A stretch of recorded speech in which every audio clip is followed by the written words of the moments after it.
Hello students, आप सबको अपने चैनल साइंस जंक्शन में एक और नए वीडियो के साथ स्वागत करती हूँ। आज का ये वीडियो क्लास 11 का जो त्रैमासिक या फिर अर्धवार्षिक एग्ज़ाम हो रही है उसका हम कंप्लीट हल करेंगे। यानी कि 19 सितंबर से एग्ज़ाम शुरू हुई है, तो उन्हीं पेपरों को हम एक एक करके जो है हल करते हैं। इससे पहले जो है हम वो क्लास 11-12 का बायोलॉजी कंप्लीट हल करवा चुके हैं 80 क्वेश्चन, और फिर 12 फिजिक्स का किए। आज हम 11 फिजिक्स का करेंगे कंप्लीट MCQ, ठीक है ना। इसमें जो है इसका पूर्णांक जो है 80 मार्क्स का है, और कुल प्रश्न की संख्या जो है वो 70 ऑब्जेक्टिव और 20 होता है शॉर्ट आंसर टाइप, और 80 जो है 8 क्वेश्चन जो है वो लॉन्ग आंसर टाइप का।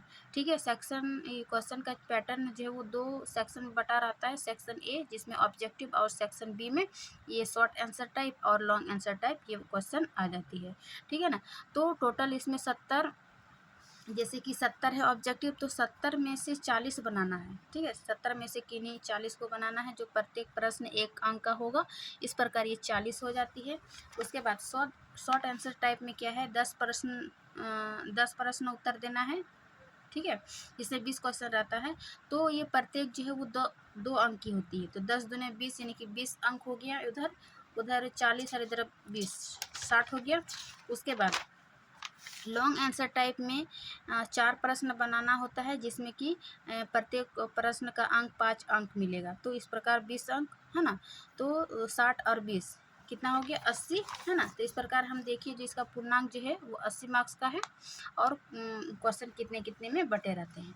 ठीक है, आज हम जितना इसका ऑब्जेक्टिव टाइप क्वेश्चन है, तो इसको हम हल करेंगे। यानी कि 40 बनाना है, लेकिन हम यहाँ पर 70 क्वेश्चन हल करेंगे। ठीक है, तो आप लोग यदि बायोलॉजी का नहीं देखे क्लास 11-12 का, तो चैनल पर जाकर प्लेलिस्ट बना हुआ है, आप लोग वहाँ से देख सकते हैं।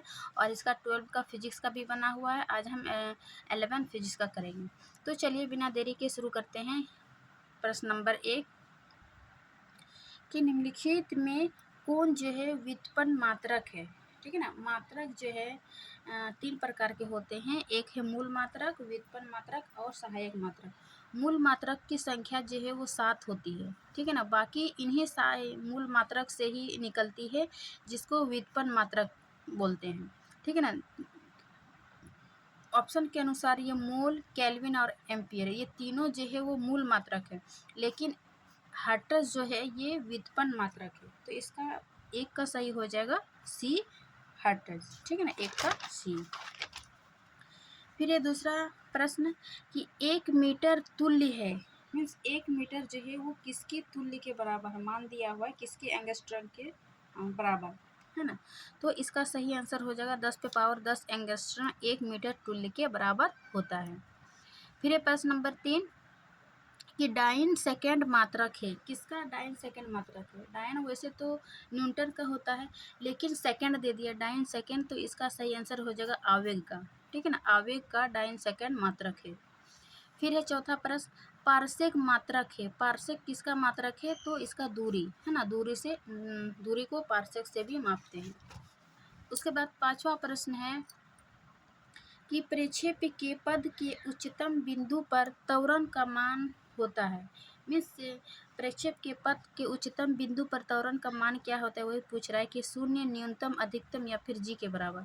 तो इसका सही आंसर होगा 5 का डी, यानी कि जी के बराबर ही त्वरण का मान होगा।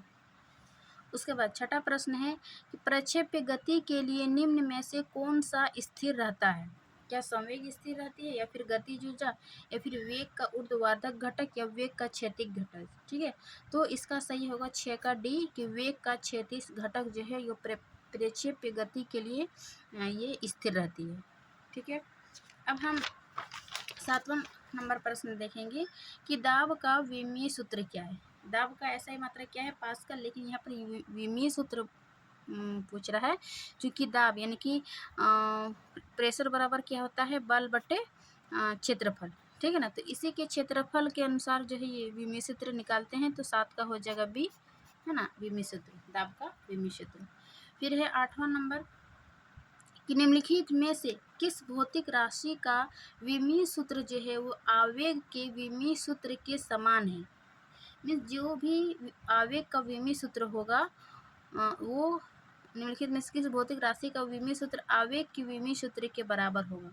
तो इसका सही आंसर हो जाएगा संवेग। संवेग का जो विमीय सूत्र होगा वही आवेग का विमीय सूत्र होगा, यानी कि ये संवेग बराबर आवेग का विमीय सूत्र बराबर संवेग का आवेग सूत्र। ठीक है, तो 8 का सही आंसर हो जाएगा ए। फिर है प्रश्न नंबर 9 कि निम्नलिखित में किस भौतिक राशि का विमीय सूत्र कार्य के विमीय सूत्र के समान है? कार्य और ऊर्जा का जो है वो एसआई मात्रक एक ही है, जूल। ठीक है ना, इसीलिए इन दोनों का विमीय सूत्र भी क्या होगा? समान होगा। तो 9 का सही आंसर हो जाएगा ए, कार्य और ऊर्जा का विमीय सूत्र समान होगा। ठीक है, फिर है प्रश्न नंबर 10 कि प्रकाश वर्ष मात्रक है, मीन्स प्रकाश वर्ष जो है वो किसको मापते हैं? तो दूरी का जो है, ये दूरी को जिससे नापते हैं वो प्रकाश वर्ष से मापते हैं दूरी को। ठीक, फिर है 11 नंबर की 1 न्यूटन तुल्य है। 1 न्यूटन बराबर किसके तुल्य है? तो इसका सही आंसर हो जाएगा 10 पे पावर 5 डाइन जो है वो 1 न्यूटन की तुल्य होगा, मीन्स उसके बराबर होगा। फिर है 12 नंबर कि प्लांक नियतांक की एसआई है, मीन्स प्लांक नियतांक की एसआई मात्रा क्या है? तो इसका सही आंसर हो जाएगा जूल सेकेंड जो है वो प्लांक नियतांक की एसआई मात्रा है। फिर है 13 नंबर क्वेश्चन कि एक फर्मी बराबर होता है, मीन्स एक फर्मी बराबर क्या होता है? तो 10 पे पावर माइनस ये 15 मीटर है ना, 13 का सी सही हो जाएगा। फिर 14 नंबर प्रश्न है कि वेग का मात्रक क्या हो जाएगा? मीटर पर सेकेंड है ना, मीटर पर सेकेंड। फिर 15 का प्रतिरोध की एसआई मात्रक। देखिए फिजिक्स 11 में जो है आपको ज़्यादातर एसआई मात्रक याद करना होगा और विमीय सूत्र, क्योंकि ऑब्जेक्टिव में इन्हीं है ना, इसी से प्रश्न बनता है। तो प्रतिरोध का एसआई मात्रक क्या हो जाएगा? ओम है ना, 15 का बी। फिर है 0.0041 तथा 3.0041 में सार्थक अंगों की संख्या क्रमशः, मीन्स इन दोनों में जो सार्थक अंगों की संख्या क्या है? तो ये 16 का सी हो जाएगा 2 और 5, क्योंकि यहाँ की पॉइंट के बाद 0 है तो इसको काउंट नहीं करते हैं, इधर से काउंट करते हैं 1 2, तो ये 2 हो जाएगा। उसके बाद 5, ये देखिए 0 से पहले ये पॉइंट है तो ये जो है सभी इसमें गिनती हो जाएगा है ना, तो इसका सही आंसर हो जाएगा 5 है ना, कि सार्थक अंकों की संख्या 16 का सी। फिर है 17 नंबर प्रश्न कि 0.006 मीटर स्क्वायर में सार्थक अंकों की संख्या जो है, इसमें भी क्या हो जाएगा? चूँकि 0 के बाद एक अंक है तो ये एक ही अंक हो जाएगा है ना, इसका सही आंसर हो जाएगा 17 का ए। फिर है 18 का 0.43 इंटू 10⁻³ में सार्थक अंगों की संख्या है, सार्थक अंगों की संख्या है तो इसको पॉइंट से ही गिनना होता है, तो ये इसका 1 2 3 यानी कि इसका 18 का हो जाएगा सी है ना। फिर है प्रश्न नंबर 19 कि किसी वर्ग की भुजा मापने में 3% की त्रुटि होती है तो इसके क्षेत्रफल की गणना में त्रुटि होगी, मीन्स किसी वर्ग की भुजा मापने में जो है वो 3% की त्रुटि होती है तो इसके क्षेत्रफल की गणना में त्रुटि होगी। क्षेत्रफल की गणना करने में क्या त्रुटि होगी, कितना %? ठीक है, तो इसका सही आंसर हो जाएगा 6, 19 का सी। फिर प्रश्न नंबर 20 कि किसी मापन की यथार्थता निर्धारित होती है ना, किसी मापन की जो है वो एक्यूरेसी क्या निर्धारित होती है? ठीक, तो इसका सही आंसर हो जाएगा निरपेक्ष त्रुटि से किसी मापन की जो है वो एक्यूर मापते हैं, एक्यूरेसी यथार्थता है ना, मतलब सही, तो इसका निरपेक्ष त्रुटि से, तो इसका सही आंसर हो जाएगा ए, इसका ए। फिर 21 नंबर कि निम्नलिखित में कौन प्रकृति में पाया जाने वाला मूलभूत बल नहीं है? मीन्स प्रकृति में जो पाए जाने वाले बल है मूलभूत नहीं है, मूल मीन्स उसकी उत्पत्ति, ये क्या नहीं है ना, तो इसका सही आंसर हो जाएगा शयान बल, ये इसका मूलभूत बल जो है वो नहीं है। बाकी विद्युत चुंबकीय बल है, गुरुत्वाकर्षण बल है और प्रबल नाभिकीय बल है। फिर ये 22 नंबर कि एक भौतिक राशि Q बराबर है ना ए स्क्वायर बी क्यूब बाय 2 और C⁻⁻5 d स्क्वायर द्वारा दिया जाता है, तो वह राशि जो Q में अधिकतम प्रतिशत त्रुटि लाती है वह है, मीन्स इसमें से जो दिया हुआ है वो किस में सबसे अधिक त्रुटि लाती है, तो इसका सही आंसर हो जाएगा सी। ये जो सी दिया हुआ है ना उसमें अधिक त्रुटि लाने की संभावना रहती है। उसके बाद 23 नंबर क्या है कि किसी गोले की त्रिज्या मापने में 1% की त्रुटि होती है तो इसके आयतन की गणना में त्रुटि होगी। मीन्स किसी गोले की त्रिज्या मापने में 1% की यदि त्रुटि होती है तो इसके आयतन की गणना में क्या त्रुटि होगी, है ना, कितना प्रतिशत त्रुटि होगा, तो इसका सही आंसर हो जाएगा 3% में है। उसके बाद 24 नंबर क्या है कि 1 नैनोमीटर बराबर है, 1 नैनोमीटर बराबर कितना होती है, ठीक है ना, तो इसका 1 नैनोमीटर बराबर हो जाएगा 10⁻⁷ सेंटीमीटर, ठीक है। फिर 25 नंबर है कि 1 लीटर में कितने घन सेंटीमीटर होता है, मीन्स 1 लीटर में कितने घन सेंटीमीटर होता है, तो इसका सही आंसर हो जाएगा 1000 सेंटीमीटर क्यूब, ठीक है। फिर 26 नंबर है कि विद्युत चुंबकीय बल होता है, मीन्स विद्युत चुंबकीय बल क्या होता है, क्या आकर्षी होता है, प्रतिकर्षी होता है या फिर दोनों, तो इसका सही आंसर हो जाएगा बोथ, दोनों, है ना, आकर्षी भी होगा विद्युत चुंबकीय बल और प्रतिकर्षी भी होगा। उसके बाद 27 का है कि निम्नलिखित में कौन सी मौलिक राशि नहीं है। मौलिक राशि वही मूल राशि जो 7 मूल राशि है, तो इनमें से क्या नहीं है, तो समय मूल राशि है, लंबाई है, द्रव्यमान है, जबकि ऊर्जा जो है मूल राशि नहीं है। ये कौन सी राशि है, व्युत्पन्न राशि होगी जो कि मूल राशि से उत्पन्न होती है, ठीक है ना, तो 27 का सही हो जाएगा डी, ऊर्जा।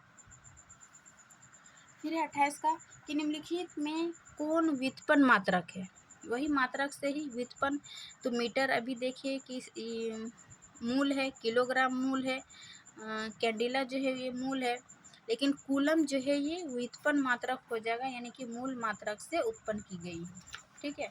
फिर है क्वेश्चन, नेक्स्ट क्वेश्चन 29 नंबर की संख्या 3005 में कितने सार्थक अंक है, तो देखो जीरो के किनारे यानी कि 2 अंक के बीच जीरो रहेगा तो ये जीरो काउंटिंग हो जाता है, जबकि जीरो लास्ट में रहेगा तो उसका काउंटिंग नहीं होती है, लेकिन यहाँ काउंटिंग होगा तो 1 2 और 3 4, इसकी सार्थक अंक की संख्या कितनी हो जाएगी, 4, ठीक है। फिर है प्रश्न नंबर 30 कि पदार्थ की मात्रा मापने के लिए किस एसआई मात्रक का उपयोग किया जाता है। पदार्थ की एसआई मात्रक जो है मोल है ना, ये मूल मात्रक है, तो इसका एसआई मात्रक हो जाएगा पदार्थ की एसआई मात्रक मोल, तो इसका सी नंबर। फिर 31 नंबर कि प्रतिरोध R बराबर V/I, जहाँ V का मान जो है वो इतना तथा वोल्ट इतना वोल्ट तथा I का मान इतना एम्पियर R में प्रतिशत त्रुटि होगी, तो जब इसको हल करेंगे R बराबर V/, इसका मान निकाल के, तो इसका 7% की त्रुटि होगी, ये 31 का डी सही हो जाएगा, ठीक है। अब हम आगे बढ़ते हैं 32 क्या है कि वह भौतिक राशि जिसकी लंबाई की सभी प्रणालियों में समान इकाई होती है ना, क्या है कि वो भौतिक राशि वो ऐसी क्या है जिसकी सभी प्रणालियों में जो है वो समान होती, चाहे लंबाई, द्रव्यमान, तापमान, समय, तो इसका सही हो जाएगा समय, क्योंकि समय जो है वो सभी प्रणालियों में समान होती है, बाकी लंबाई में भी अलग अलग हो जाएगी, द्रव्यमान में भी जो अलग हो जाएगी, तापमान में, ठीक है ना, तो 32 का सही हो जाएगा सी, लेकिन समय कभी चेंज नहीं होती है, ठीक है। उसके बाद प्रश्न नंबर आगे है ना 33 कि निम्नलिखित में कौन सी एक विमाहीन राशि है, विमाहीन मीन्स उसका कोई मात्रक नहीं है ना, तो इसका सही हो जाएगा ठोस कण, क्योंकि पदार्थ की मात्रा है मोल, बल का भी है, शक्ति का है ना, तो ये ठोस कोण का नहीं है, तो 33 का सही हो जाएगा सी। फिर है 34 का कि सार्थक अंगों पर विचार करते हुए 8.54/2.0 की गणना का परिमाण लिखा जाना चाहिए, है ना, तो जब इसको हल करेंगे तो इसका सही आंसर हो जाएगा बी 34 का बी 4.3। फिर है 35 का कि किसी पदार्थ के 5.74 ग्राम का आयतन 1.2 सेंटीमीटर क्यूब है, तो सार्थक अंगों को ध्यान में रखते हुए इसका घनत्व होगा, ठीक है ना, 11 में देखिए कि चैप्टर वाइज जो भी आपका दिया हुआ है मात्रा सार्थक अंक उन्हीं से प्रश्न पूछा है।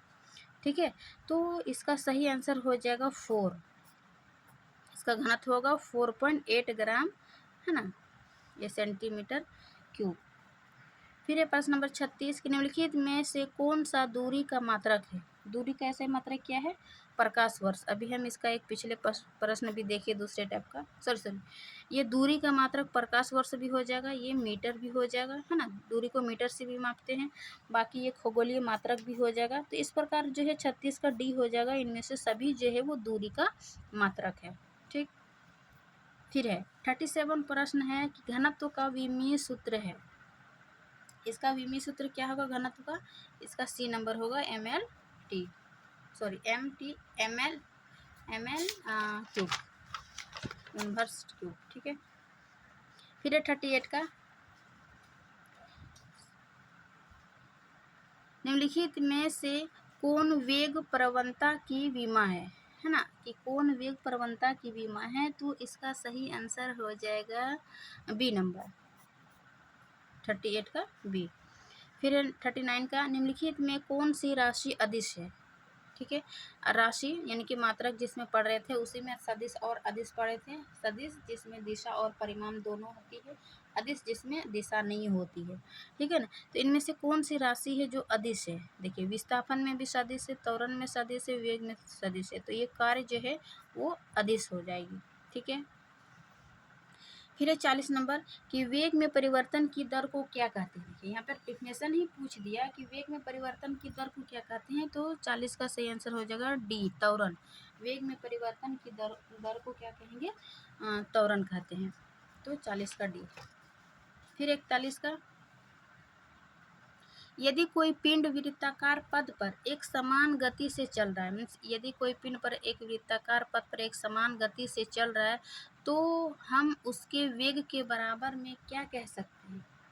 क्या यह शून्य है या नियत है या बल बदल रहा है या इनमें से कोई नहीं, है ना। चूँकि क्या है, वृत्ताकार पथ पर समान गति से चलता है और उसके वेग के समान गति है, लेकिन इसका वेग जो है वो हर बार जो है बदल रहा है, बदलता है ना। एक वृत्ताकार पथ पर चाल समान रहती है लेकिन वेग जो है वो चेंज हो जाता है। तो 41 का सही आंसर हो जाएगा सी।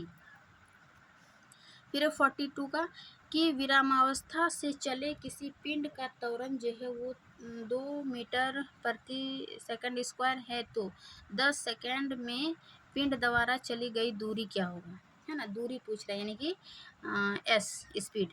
तो यहाँ पर जो जो दिया हुआ है पहले हम वो लिख लेते हैं कि त्वरण दिया हुआ है, त्वरण को किससे डिनोट करते हैं, ए से। तो ए बराबर 2 मीटर, है ना, पर सेकंड स्क्वायर। उसके बाद टी कितना दिया हुआ है, 10 सेंटीमीटर। अब जो दूरी पूछ रही है, क्योंकि ए टी मेरा दिया हुआ है, तो हम गति के जो 3 समीकरण हैं, ठीक है ना, उन्हीं ये तीसरा समीकरण बैठाते हैं, एस बराबर हाफ ए टी स्क्वायर। ठीक है, हाफ ए का मान दिया हुआ है, टी का मान भी दिया हुआ है, उसको स्क्वायर किए, ये 2 कटा, 10 दूनी 100, यानी कि जब इसको हल करते हैं तो ये 100 मीटर निकलता है। ठीक है ना, तो 44 का हो जाएगा डी। कुछ नहीं, बस मान बैठा के उसको फॉर्मूला में बैठा देना था, एस बराबर हाफ ए टी स्क्वायर पर। ठीक है, फिर है 43 का कि सार्वधिक गुरुत्वाकर्षण नियतांक का विमीय सूत्र होता है। विमीय सूत्र इसका होगा सार्वधिक गुरुत्वाकर्षण नियतांक यानी कि जी का विमीय सूत्र हो जाएगा ये 43 का सी नंबर। फिर 44 का कि किसी पिंड की वृत्तीय गति उदाहरण है। मतलब क्या है, किसी पिंड की वृत्तीय गति का उदाहरण क्या है, द्विविमीय गति, एक विमीय गति या फिर त्रिविमीय गति। तो इसका सही आंसर हो जाएगा द्विविमीय गति किसी पिंड के वृत्तीय गति का उदाहरण है। उसके बाद 45 का है कि वेग समय ग्राफ की ढाल तुल्य होती है। मीन्स वेग समय ग्राफ की ढाल जो तुल्य होती, किसके बराबर होती, तुल्य मीन्स के बराबर, त्वरण के, संवेग के, विस्थापन के, आवेग के। तो यहाँ पे देखिए वेग समय ग्राफ में जो है वो त्वरण, है ना, त्वरण के बराबर होती है। वेग समय ग्राफ की ढाल जो है वो किसके बराबर होती है, त्वरण के बराबर। तो इसका सही आंसर हो जाएगा 45 का डी। अब हम 46 का देखेंगे कि यदि कोई वस्तु मुक्त रूप से गिर रही है, ठीक है ना, यानी कि फ्री रूप से गिर रही है तो समय के साथ उसका वेग क्या होगा, रैखिक रूप से बदलेगा या रैखिक रूप से घटेगा या फिर नियत रहेगा या समय के वर्ग के साथ बढ़ती है। ठीक है, तो जब कोई वस्तु मुक्त रूप से गिरती है तो समय के साथ जो है उसका वेग जो है वो रैखिक रूप से बढ़ता है ना। तो 46 का सही हो जाएगा ए कि रैखिक रूप से बढ़ता है। फिर 47 का कि यदि किसी वस्तु द्वारा तय की गई दूरी है ना लिए गए समय के समानुपाती होती है तो इसकी चाल यानी कि स्पीड क्या होगी। यदि कोई वस्तु यदि किसी वस्तु द्वारा तय की गई दूरी जो है उसके समय के समानुपाती है तो चाल इसकी बढ़ती घटेगी, शून्य हो जाएगी या फिर नियत रहेगी।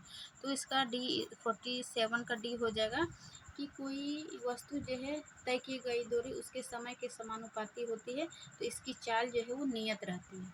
ठीक है, तो इस प्रकार 47 का डी सही हो जाएगा।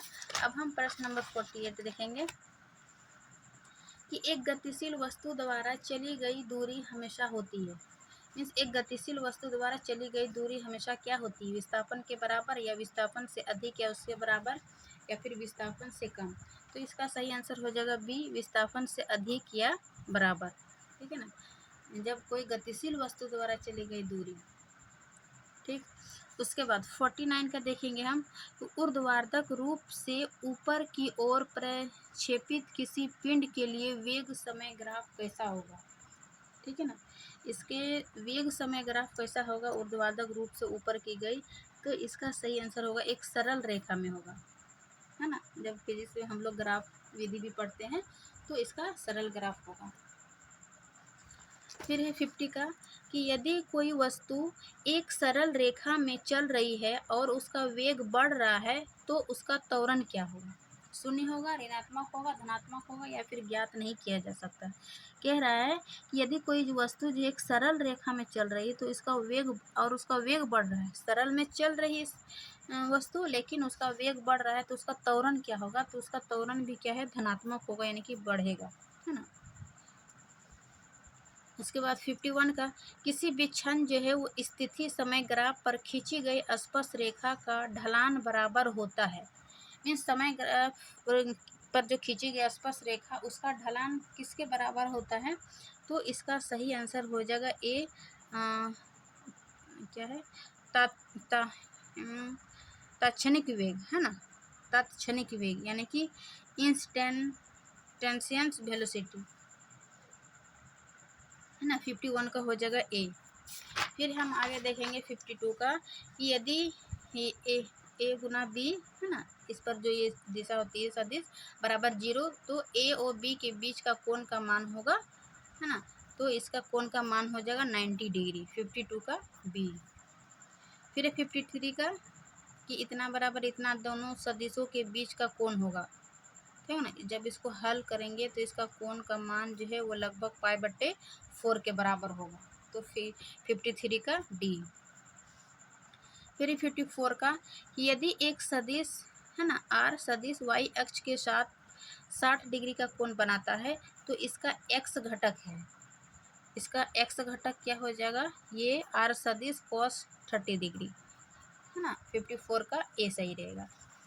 फिर 55 का यदि दो सदिशों की दिशा एक ही है, क्या कह रहा है कि यदि दो सदिशों की दिशा एक ही है तो उनका अदिश गुणनफल होता है, उनका अदिश गुणनफल क्या होगा, शून्य धनात्मक या फिर शून्य अधिकतम ऋणात्मक या फिर न्यूनतम। ठीक है, तो 55 का सही हो जाएगा ये अधिकतम होगा, उनका अदिश का गुणनफल अधिकतम होगा, मैक्सिमम। ठीक है, 56 का उसी प्रकार ए प्लस बी का सदिश जो है बराबर ए माइनस बी, तो ए एम बी के बीच के कोण होगा इसका 90 डिग्री, है ना। 56 का डी। फिर 57 का ए सदिश वो बी दो सदिश है जो निम्न में से कौन सा सही नहीं है ना। तो इसका ए और बी दो सदिश के लिए समीकरण होता है सी नंबर, है ना, ए गुना बी सदिश बराबर बी गुना ए, है ना। इसका सही हो जाएगा 57 का ए नंबर, सॉरी सी नंबर। फिर हम आगे देखते हैं 58 का, टोटल 70 क्वेश्चन है। सदिश ए बराबर आई है ना प्लस जे की दिशा में एकांक सदिश है। तो इसको फार्मूला से जब हम प्रूफ करते हैं तो ये 58 का जो है वो ए होगा। 59 क्या है कि किसी सदिश के क्षैतिज घटक को ज्ञात करने के लिए किस त्रिकोणमितीय फलन का उपयोग किया जाता है। ठीक है ना, कि किसी सदिश के क्षैतिज घटक को ज्ञात करने के लिए किस त्रिकोणमितीय फलन का उपयोग किया जाता है। तो 59 का सही हो जाएगा कोसाइन का, है ना। जैसे अभी इसका हमें पीछे फॉर्मूला देखें, ये cos थीटा वाला का है ना, ये कोसाइन से ही इसका मान ज्ञात करते हैं cos थीटा यानी, तो इसका सही हो जाएगा 59 का बी। फिर ये 60 का कि दो सदिश ए और बी तभी एक दूसरे के बराबर हो सकते हैं जब क्या क्या हो, जब ये दोनों का जो सदिश है ये मोड में आपस में तथा दोनों सदिश एक ही दिशा में हो, ये एक ही दिशा में और दोनों सदिश हो। ठीक है ना, तो ये ए बराबर बी सदिश हो जाती है। फिर 61 का कि सदिश ए प्लस बी का न्यूनतम मान होगा, है ना। जब हम उसको प्लस करेंगे तो इसका न्यूनतम मान जो हो जाएगा क्या कि ए सदिश माइनस बी सदिश, है ना। ए नंबर 61 का ए। फिर है 62 का आई जे और के, है ना, एक्स वाई जेड अक्षों की दिशा में एकांक सदिश है, इसका गुणनफल बराबर होगा, इसके गुणनफल बराबर जो है वो के कप्पा के बराबर होगा। ठीक है, 62 का सी नंबर। अब हम 63 का देखेंगे कि अधिकतम परास के लिए किसी कण का प्रक्षेपण कोण होना चाहिए। अधिकतम परास के लिए किसी कण का प्रक्षेपण कोण क्या होना चाहिए, 36 के 0 डिग्री के कोण पर, या 36 के 60 डिग्री के कोण पर, या 45 डिग्री पर, या फिर 30 डिग्री कोण पर। तो इसका सही आंसर हो जाएगा कि 36 के 45 डिग्री के कोण पर जो है वो प्रक्षेपण कोण का, हाँ, अधिकतम परास के लिए किसी कण का प्रक्षेपण का मान होगा 45 डिग्री के कोण पर। ठीक, अब है 64 का कि निम्न में से कौन सा गुण जो है वो शून्य अदिश का नहीं है। शून्य अदिश शून्य सदिश के लिए इनमें से कौन सा गुण नहीं है। तो ये 0 ए सदिश बराबर ए सदिश, यानी कि इसका 64 का जो है वो सी शून्य सदिश का मान नहीं होगा, है ना, 64 का सी। अब 65 का कि किसी प्रक्षेप्य के प्रक्षेप्य पद के शिखर पर वेग व त्वरण की दिशाएं हैं। मीन्स ये वेग और त्वरण की दिशाएं प्रक्षेप्य पद पर क्या होगी, क्या परस्पर लंबवत होगा, या परस्पर समानांतर, या परस्पर 45 डिग्री के कोण पर, या फिर परस्पर विपरीत। ठीक है ना, तो 65 का सही हो जाएगा कि परस्पर लंबवत पर क्या होगा, ये शिखर का वेग और त्वरण की दिशाएं होगी। ठीक है, 66 का है किसी प्रक्षेप्य द्वारा पहुंची गई अधिकतम ऊंचाई निर्भर करती है। मीन्स ये प्रक्षेप द्वारा जो अधिकतम ऊंचाई पर पहुंचती है तो ये किस पर निर्भर करती है, प्रारंभिक वेग या फिर प्रक्षेपण कोण पर। तो इसका सही आंसर हो जाएगा ए और बी दोनों, प्रारंभिक वेग पर भी निर्भर करती है और ये प्रक्षेपण कोण पर भी निर्भर करती है, ये प्रक्षेप द्वारा पहुंची गई अधिकतम ऊंचाई। ठीक है, अब है 67 का कि प्रक्षेप्य पर गुरुत्वीय त्वरण किस दिशा में कार्य करता है। तो इसका सही आंसर हो जाएगा 67 का बी नंबर, लंबवत नीचे की ओर। जब ये प्रक्षेप्य पर गुरुत्वीय त्वरण किस दिशा में कार्य होगा, लंबवत नीचे की ओर, यानी कि 67 का बी नंबर। फिर 68 का कि प्रक्षेप्य के प्रक्षेप्य पद में, देखिए एक ही शब्द से कितना प्रश्न बन रही कि प्रक्षेप्य के प्रक्षेप्य पद पर किस बिंदु पर अधिकतम गतिज ऊर्जा होती है। तो इसका सही आंसर हो जाएगा कि प्रारंभिक बिंदु पर जो है वो अधिकतम गतिज ऊर्जा होती है। ठीक है, फिर है 69 का कि भी चाल से आर त्रिज्या के वृत्त में घूम रही है किसी वस्तु के लिए अभिकेंद्रित त्वरण का परिमाण क्या है ना, अभिकेंद्रित त्वरण। तो इसका सही आंसर हो जाएगा अभिकेंद्रित त्वरण, यानी कि ए बराबर भी स्क्वायर बटे आर। ठीक है ना, आज का ये लास्ट क्वेश्चन है 70 नंबर। निम्न में से किस भौतिक राशि का ना तो मात्रक होता है और ना ही विमा होती है। मतलब किस भौतिक राशि का ना तो मात्रक होती है और ना ही विमा सूत्र। तो इसका सही आंसर हो जाएगा अपेक्षित घनत्व का ना तो कोई मात्रक होती है और ना ही विमा। तो 70 का सही आंसर हो जाएगा डी। ठीक है ना, बाकी सबका मात्रक, किसी का मात्रक, किसी का विमा, किसी का दोनों ही होती है। ठीक है ना, तो आशा करती हूँ कि ये वीडियो जो है वो अच्छी लगी होगी और आप लोग को आंसर मिल गया होगा। अच्छी लगी तो लाइक एंड सब्सक्राइब ज़रूर करिए, है ना। मिलते हैं नेक्स्ट क्लास में। इसके बाद जो है यानी कि बायोलॉजी और फिजिक्स का कंप्लीट प्रश्न हम हल कर चुके हैं। अब हम जो है केमिस्ट्री का लाएंगे, यानी केमिस्ट्री का 11 और 12 का जो है ना हाफ ईयरली या फिर त्रैमासिक में जो परीक्षा हुई है सितंबर में, उसको हम हल करेंगे। यदि आप लोग एग्ज़ाम दिए अथवा नहीं भी दिए, आप 11-12 की किसी भी एग्ज़ाम के लिए तैयारी कर रहे हैं एनसीईआरटी, तो एनसीईआरटी का ही जो कि एमसीक्यू है ना, तो आपके लिए बनाने से ये काफ़ी हेल्पफुल रहेगा, आप जो भी एग्ज़ाम की तैयारी कर रहे हैं। ठीक है, इसके नेक्स्ट पार्ट में मिलते हैं।